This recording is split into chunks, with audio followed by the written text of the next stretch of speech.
Hello, my amazing first grade virtual artists. This week, friends, we're going to be starting a new art project inspired by the artist Pablo Picasso. Mr. Picasso was a Spanish artist, and he grew up trying to be a master painter. He wanted to paint like all the adults. And then, when he actually became an adult, he realized that it was kind of boring. And he wanted to use bright colors again and paint simpler things just like a child would. So today, my friends, we are going to create child-inspired artwork.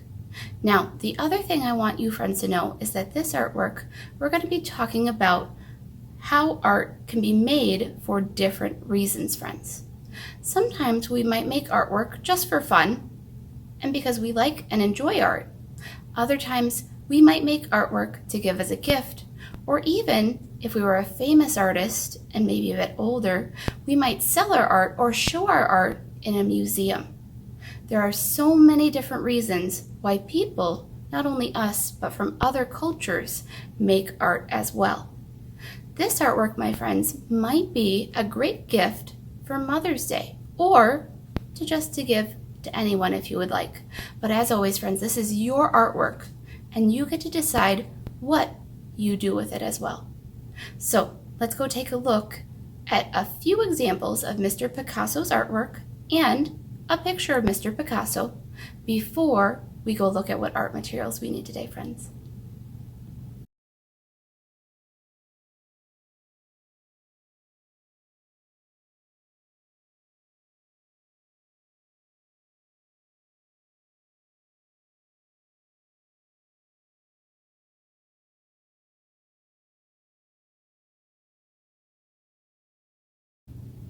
Now today, artists, I do recommend actually having both crayons and markers if you have them.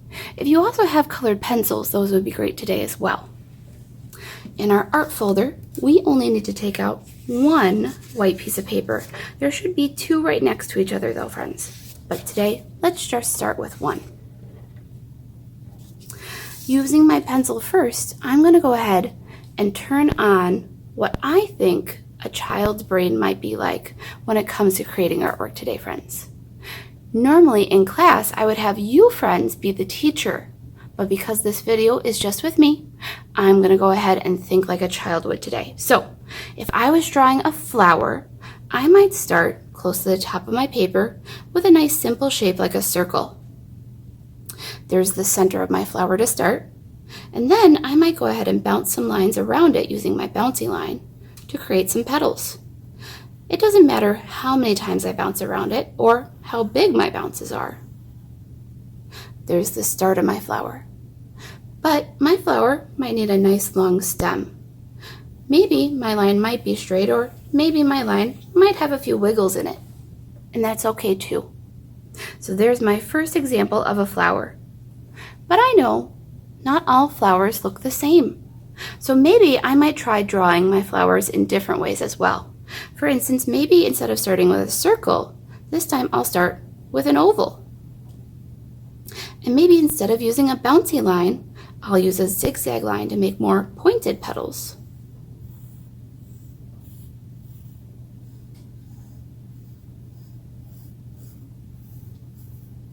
Again, I'll go ahead and add a stem, but watch, my stems are going to start coming close together by kind of curving before they go down.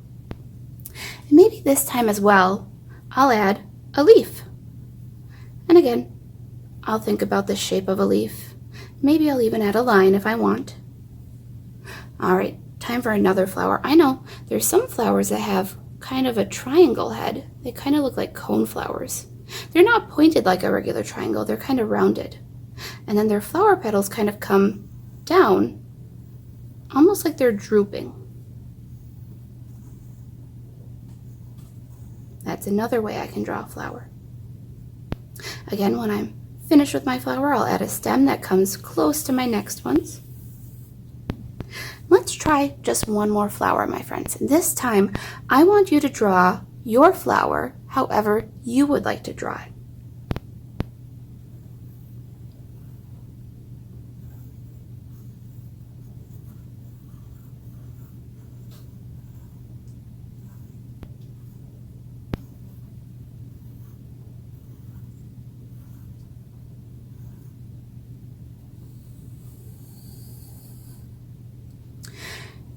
there's my flower that I decided to draw. Again, maybe I'll add a leaf or two. My flowers look nice, but maybe I could add some more besides my flowers. For instance, if I was picking a beautiful bouquet of flowers or a large group of flowers, I might also have maybe just a stem that comes up with some leaves on it. And again, I can make my leaves however I want. Maybe I'll make some cute little small leaves on this one. Or I could just have maybe some nice long grass that comes up and through my bouquet. Maybe I even picked up a fun little stick while I was collecting some flowers. And maybe I'll just add one more line going over this way just to fill in my bouquet a little bit. Maybe one more leaf. Again, because this is your artwork, you get to decide if you add more to it, my friends, or if you decide to leave it as is. When I am happy with my bouquet though, I'll go ahead and put my pencil down because we have one more step to do today, artists.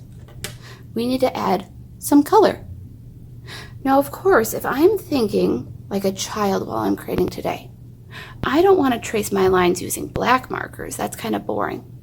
I might want to express myself through my art using many different colors. And again, that's why I recommended both crayons and markers today, or again, colored pencils as well. Because when I'm coloring these in, maybe some of my stems will be green, and maybe some will be blue. I don't have to make my art realistic if I don't want to.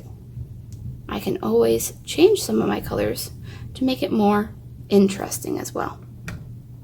Maybe I'll use many different types of green, like light green and dark green. But I want to turn all of my pencil lines and all of my flowers and leaves into some colorful pictures now. So when you're ready, artists, grab out your colors and let's do some coloring.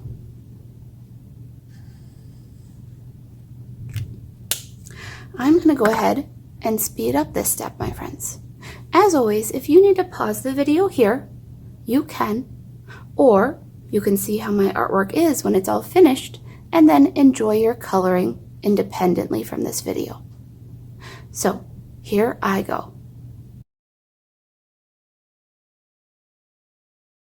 So here's my start to my Pablo Picasso inspired artwork today, friends.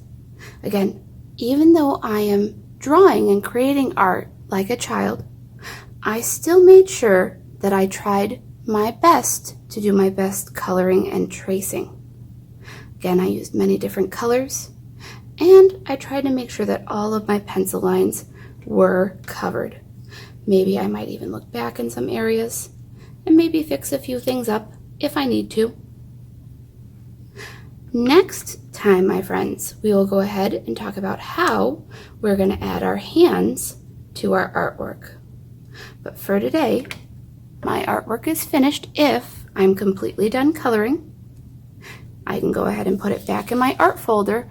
Or again, remember, friends, if you are doing this lesson with this video, please take a picture of your started artwork on Seesaw so that way I can see that you have gotten it started and are completing your work independently, please. If you did complete this lesson during live art class, then of course you can submit this week's template empty, my friends. I had fun making some childlike art with you today, and I hope you did too, artists. BYE.